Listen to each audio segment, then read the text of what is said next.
예, 오늘이 부활절입니다. 예수님께서 죽으시고 또 3일 만에 부활하심으로써 잠자는 자들의 첫 열매가 되셨음을 기념하고 기뻐하는 날입니다.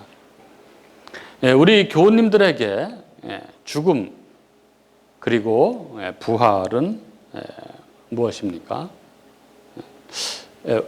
우리 교우님들에게 이 죽음이란 어떤 것인가요? 난 죽음이 두렵지 않아.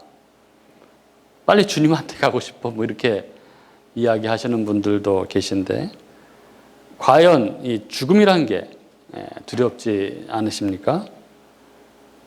그리고 진정 부활에 대한 믿음을 가지고 그렇게 살아가고 계신가요?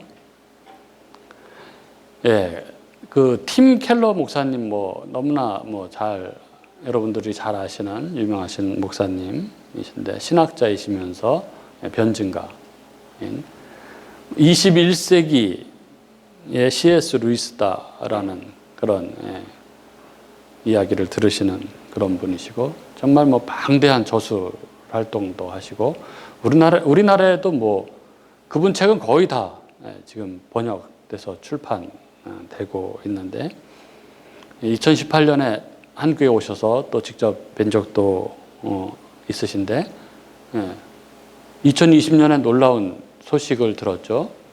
췌장암 4기 진단을 받으시고 투병 중이십니다. 이 팀 켈러 목사님이 2021년 작년 3월 아틀란틱이라는 잡지에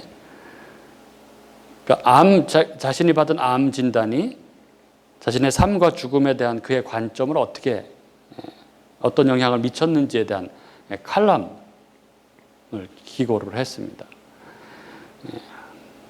그 칼럼 중에 일부를 제가 좀 읽어드리도록 하겠습니다. 인생에서 적지 않은 시간 동안 나는 임박한 죽음 앞에 선 사람들에게 믿음이 어떤 의미인지에 대해서 설명했다. 1975년 장로교 목사가 된 이후 나는 수없이 많은 병상 옆에서 환자를 상담했고, 때로는 그들이 마지막 숨을 거두는 바로 그 순간에 함께하기도 했다. 최근 나는 죽음을 앞둔 사람들과 나눴던 대화를 기록한 소책자 죽음에 관하여를 출간했다. 그 책을 출간하고 한 달이 채 지나지 않아 췌장암 진단을 받았을 때 나는 준비가 되어 있지 않았다. 2020년 2월 쿠알라룸푸르에서 열린 아시아 기독교인 대회를 마치고 집으로 돌아가는 길에 나는 장에 염증이 생겼다는 것을 알게 되었다. 스캔 검사 결과 복부 림프절이 꽤 비대해져 있긴 했지만 별로 걱정할 정도는 아니었고, 3달이 지난 후 점검하기 위해 다시 병원을 방문했다. 그리고 그 즈음 내 책이 출판되었고, 또 당시 뉴욕에 사는 우리 모두는 다 코비드19 때문에 한창 고생하고 있었다. 그러나 이때 이미 내 몸에는 죽음의 사자가 단단히 자리를 잡아가고 있었다. 나는 온라인에서 췌장암의 희박한 생존 통계를 보며 몇 분 동안 끔찍한 시간을 보냈다. 그리고 그런 나의 바로 옆에는 내가 쓴 죽음에 관하여라는 책이 놓여 있었다. 그러나 나는 내가 쓴 그 책을 읽을 수가 없었다. 갑자기 닥친 현실을 믿을 수 없었던 나와 아내 캐시는 많은 시간을 눈물 속에서 보냈다. 우리는 둘 다 이른을 지나고 있었지만 몸도 건강하고 정신도 말짱했다. 그래서 우리는 지난 50년간 해오던 사역을 앞으로도 계속할 수 있을 것이라고 철석같이 믿고 있었다. 캐시는 이렇게 말하곤 했다. 여보, 난 이른이 되면 정말로 노인처럼 느낄 줄 알았는데 전혀 그렇지가 않네요. 우리에게는 여전히 많은 계획이 있었고, 또한 자녀와 손주라는 큰 기쁨이 있었다. 병이라는 건 내가 정말로 엄청 늙었구나라고 스스로 느낄 때나 찾아오는 불청객이라고 생각했다. 그런데 지금이라고? 아직은 아니지. 아니, 이건 말이 안 되지. 하나님, 지금 나한테 뭘 하시는 건가요? 중간에 좀 생략하고 그러면서 이렇게 말합니다. 내가 가장 먼저 배운 것 중 하나는 위기를 만났을 때 신앙이 자동적인 위안을 제공하는 것은 아니라는 사실이다. 하나님과 내세에 대한 믿음이 자동적인 위로와 실존적인 능력을 제공하지는 않는다. 언젠가 죽을 것이라는 사실에 관한 합리적이고 또 의식적인 인정에도 불구하고 불치병 진단은 당장 내 속에서 무척이나 강력한 심리적 거부감을 불러일으켰다. 이게 이제 이렇게 시작되는 이 칼럼의 앞부분의 이야기입니다. 이 칼럼에서 그는 어떤 과정을 통해서 주님 안에서 안식을 찾아가는지에 대해서 정말 아주 품격 있는 그런 신앙의 여정을 이야기하고 있는데, 그렇지만 이 죽음이라는 문제 앞에서 이 시대의 가장 영적 거장이라고 불리는 그가 어떻게 반응했는지에 대해서 아주 솔직하게 고백하고 있습니다. 오늘 우리가 읽은 본문, 오늘 성경 본문에서도 우리는 동일한 모습을 발견하게 됩니다. 베다니에 예수님께서 사랑하시는 마리아와 마르다, 그리고 그의 병든 오라버니 나사로가 살고 있었습니다. 그런데 나사로의 병이 위독해져서 그의 누이 마리아와 마르다는 예수님께 사람을 보내서 빨리 오도록 그렇게 청했습니다. 그런데 예수님께서는 계시던 곳에서 이틀 더 유하시다가 베다니에 오셨습니다. 예수님은 일부러 그런 것이죠. 바로 나사로의 죽음을 통해서 그리스도의 영광을 드러내기 위한 것이었습니다. 이렇게 예수님께서 이 베다니에 죽은 나사로에게 도착하셨을 때 21절과 이 뒤에 32절에 보면 이 마르다와 마리아는 울면서 예수님께 이렇게 얘기합니다. 주께서 여기 계셨더라면 내 오라버니가 죽지 아니하였겠나이다. 라고 이렇게 말하죠. 주께서 여기 계셨더라면 내 오라버니가 죽지 아니하였겠나이다. 이 마리아와 마르다의 이 말을 하는 이 상황, 이 말을 하는 이 심정, 이 탄식 속에는 사람이 근본적으로 만날 수밖에 없는 이 죽음에 대한 절망과 슬픔이 들어 있습니다. 죽음이라는 것은 이것이 인간에게 있어서는 정말 어찌할 수 없는 그런 한계 상황이고, 또 이 한계 상황 앞에서 할 수 있는 것이라고는 그저 절망 속에 우는 것 외에는 할 수 있는 것이 없는 것이 인간의 실존입니다. 이렇게 죽음이라는 것이 우리 인생의 이 한계 상황이기 때문에, 그래서 어떻게 해서든지 이것을 피해 보려고 하는 것이 인생의 최대 과제요, 또 인생의 본성일 것입니다. 죽음은 모든 것을 삼켜버리는 괴물입니다. 죽음은 아주 냉혹하고 죽음은 공포스럽습니다. 성경이 알려주는 이 죽음의 공포를 다 확실하게 알고도, 그러고도 죽음은 두려운 것이고, 그래서 피할 방법을 구하는 것이 인간들입니다. 그렇게 인간은 이 죽음이라는 한계 상황을 맞닥뜨리게 되면 이것이 넘을 수 없는 그런 것이기 때문에, 그래서 이 문제를 먼 훗날의 문제로 넘겨버리고, 그리고 먼 훗날에는 이것을 넘을 수 있는 것으로 여기면서 그렇게 위로를 받는 것입니다. 오늘 말씀에 보면 이 마르다가 예수님을 맞으러 나왔을 때 예수님께서 23절에 내 오라버니가 다시 살아나리라 이렇게 말씀하시자, 마르다는 24절에 이렇게 이야기하죠. 마지막 날 부활 때에는 다시 살아날 줄을 내가 아나이다. 이렇게 대답하죠. 예수님께서 내 오라비가 다시 살리라고 하신 말씀은 지금 살리시겠다는 그런 의미였는데, 마르다는 내 먼 훗날의 미래에는 다시 살겠죠. 이렇게 대답하고 있는 것입니다. 이것이 죽음의 문제 앞에서의 인간, 이것이 하나님을 믿는 신앙을 가지고 있음에도 불구하고 이 죽음의 문제 앞에서 드러나는 이 믿음의 한계입니다. 그리고 마르다의 이런 한계적인 믿음의 모습을 요한복음은 아주 의도적으로 더 부각해서 기록하고 있는 것을 보게 됩니다. 21절과 22절 말씀을 한번 다시 보시기 바랍니다. 마르다는 분명하게 이렇게 이야기를 합니다. 21절에 주께서 여기 계셨더라면 내 오라버니가 죽지 아니하였겠나이다. 이렇게 이야기하죠. 그런데 22절에 보면은 22절에 이렇게 이야기합니다. 그러나 나는 이제라도 주께서 무엇이든지 하나님께 구하는 것을 하나님이 주실 줄을 아나이다. 이렇게 말합니다. 여러분, 이게 무슨 말입니까? 주께서 여기 계셨더라면 내 오라버니가 죽지 않았을 것입니다. 하지만 이제라도 주님께서 무언가를 하나님께 구하시면 하나님께서 주실 것을 믿습니다. 여러분, 예수님께서 하나님께 구하여 죽은 사람한테 해주실 수 있는 일이 뭘까요? 도대체 마르다는 무엇을 바라고 있는 것입니까? 예. 마르다가 지금 예수님께서 무엇을 할 수 있으리라고 생각을 하고 있는 것일까요? 예, 마르다는 예수님께서 지금 무언가를 하나님께 구하시면 하나님이 무엇이든지 해주신다는 것을 믿고 있습니다. 여기서 무엇이든지가 의미하는 것이 무엇인지 어디까지인지는 모르겠습니다. 예. 정말 불가능한 그 어떤 것이라도 다 이런 의미일 것입니다. 하지만 그것이 지금 당장 오라버니 나사로를 다시 살아나게 하시는 것이라고는 그는 생각할 수 없었던 것입니다. 왜 그럴까요? 마르다가 그렇게 생각할 수 없었던 이유는 무엇일까요? 예, 마르다는 예수님이 보통 분이 아니시라는 것을 믿었습니다. 예, 그분이 하시는 그 놀라운 일들을 통해서 그분이 얼마나 위대하신 분이라는 것을 알았습니다. 예, 그러나 예수님을 전지전능하신 분, 천지 만물을 창조하신 분, 그분이 바로 하나님이시라는 것은 몰랐습니다. 이는 마르다의 말 속에서 아주 분명하게 드러납니다. 마르다는 예수님이 하나님께 구하면 하나님이 다 주실 것을 안다고 했지 예수님이 하실 수 있다고는 하지 않았습니다. 이 차이는 아주 작은 차이처럼 보이지만 아주 결정적인 차이인 것이죠.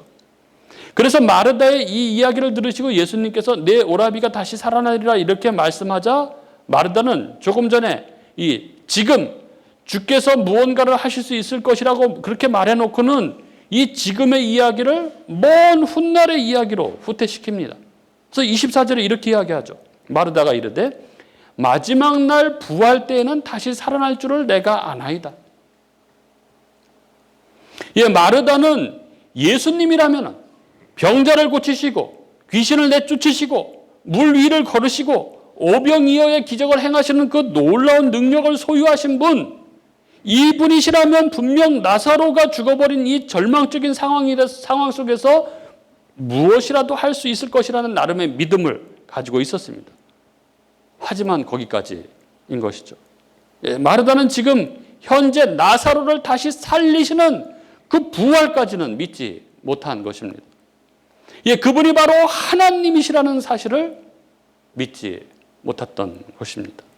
그래서 마르다가 최선을 다해서 생각한 것, 그의 믿음의 최대치는 바로 먼 훗날 나사로가 다시 부활하게 될 것이라는 그런 믿음이었습니다.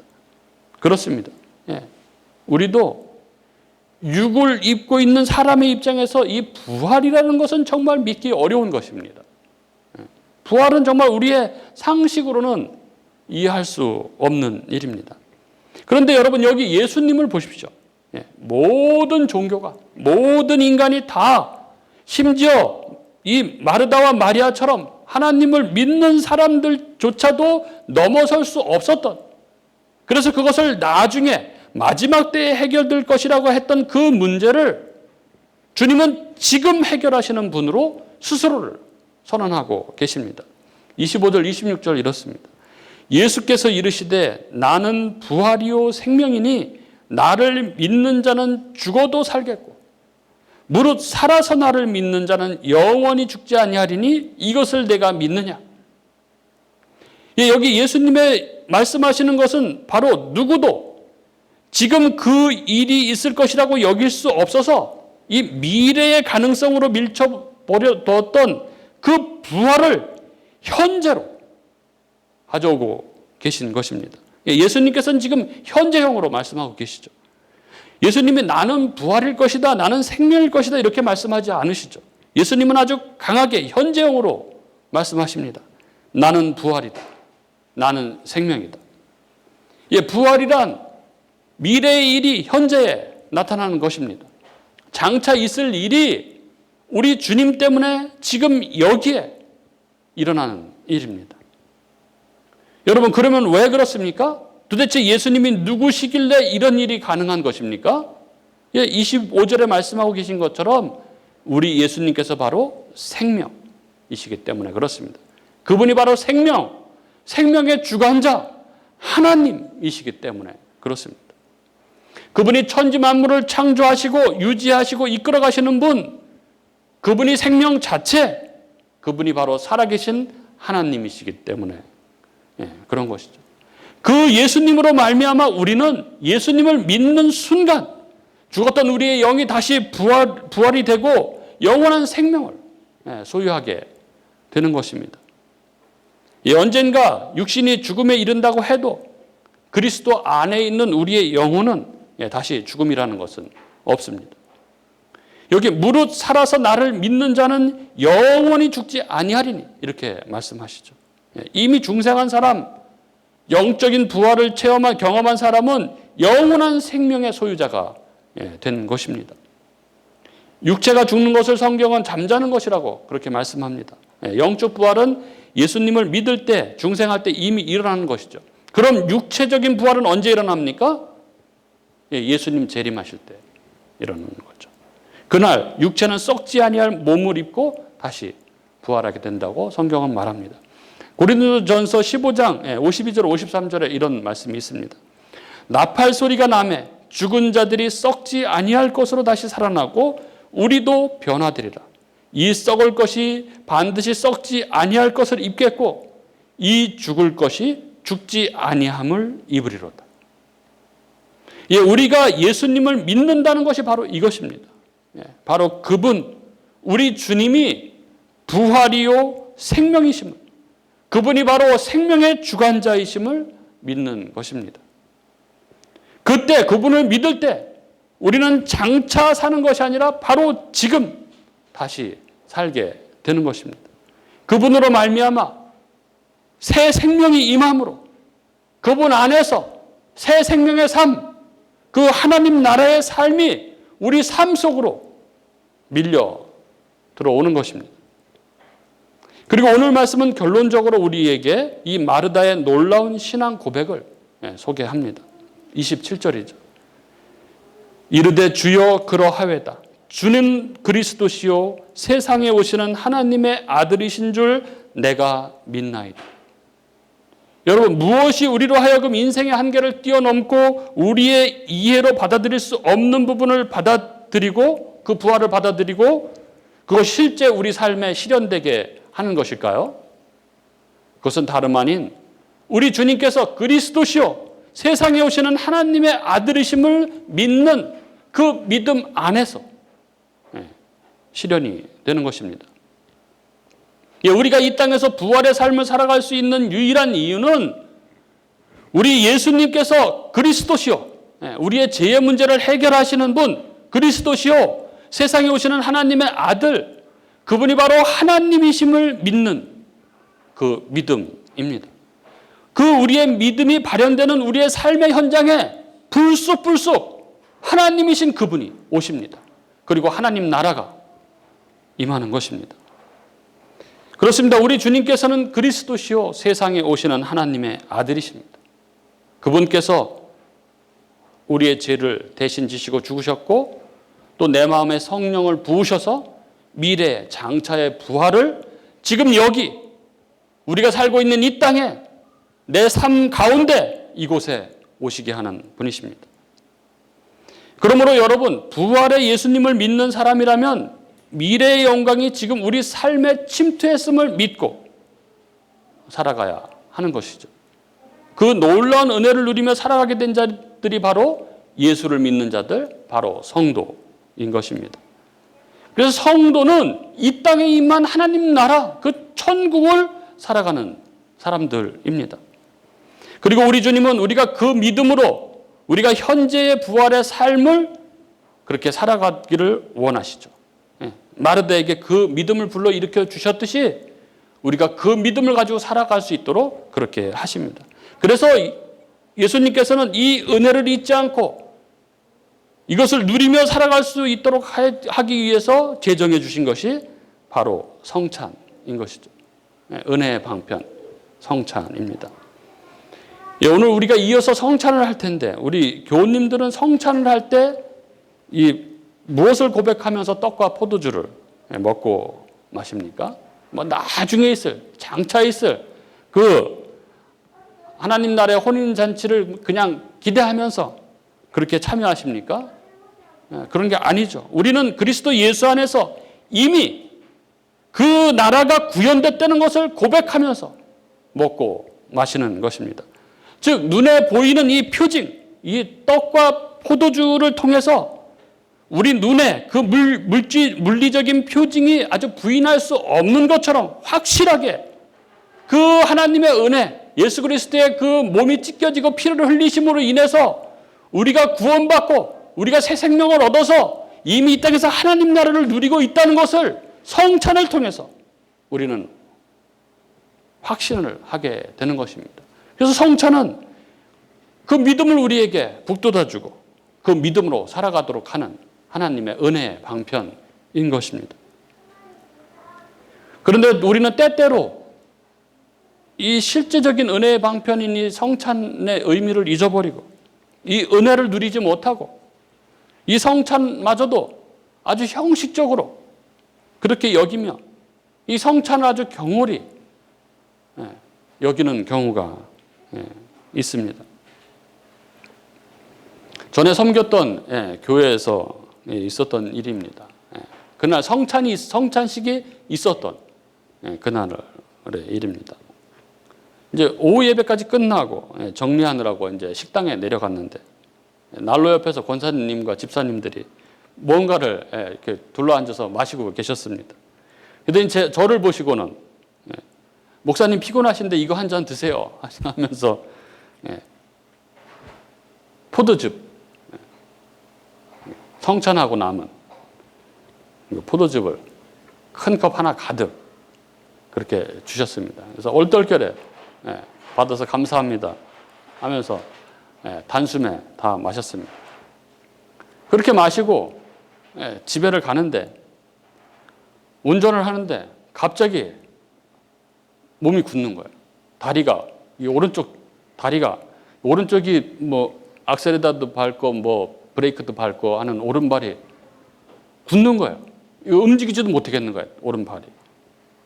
그래서 막 브레이크도 못 밟겠고 막 간신히 진짜 큰일 날 뻔했는데 간신히 그렇게 해서 집에 왔어요. 집에 왔는데 몸에 두드러기가 쫙 난 거예요. 몸에. 그래서 다음날 병원에 갔는데 이제 왜 그러는지, 왜 갑자기 다리에 마비가 오고 몸에 두드러기가 나고 하는지 병원에 갔더니 의사가 하는 말이 스트레스 때문에 피곤해서 그렇다고 좀 쉬라고 그러더라고요. 다음날 새벽에 교회 가서도 곰곰이 생각을 했습니다.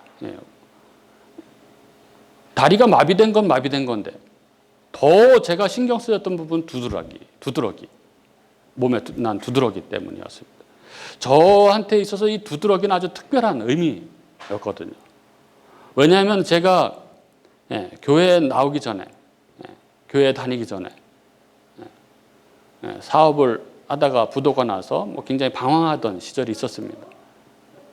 그 방황하던 시절에 저한테 생겼던 병이 알러지 두드러기였는데 물만 마셔도 막 온몸에 두드러기가 나고 고쳐지지 않는, 그래서 계속 약을 입에 달고 살아야 되는.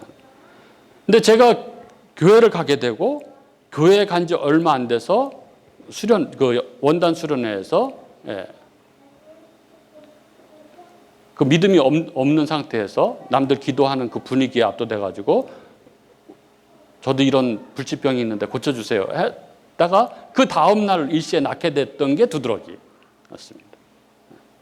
그 이후로 한 번도 저는 두드러기가 난 적이 없었는데 이때 생긴 거예요. 이때 다시 생긴 거죠.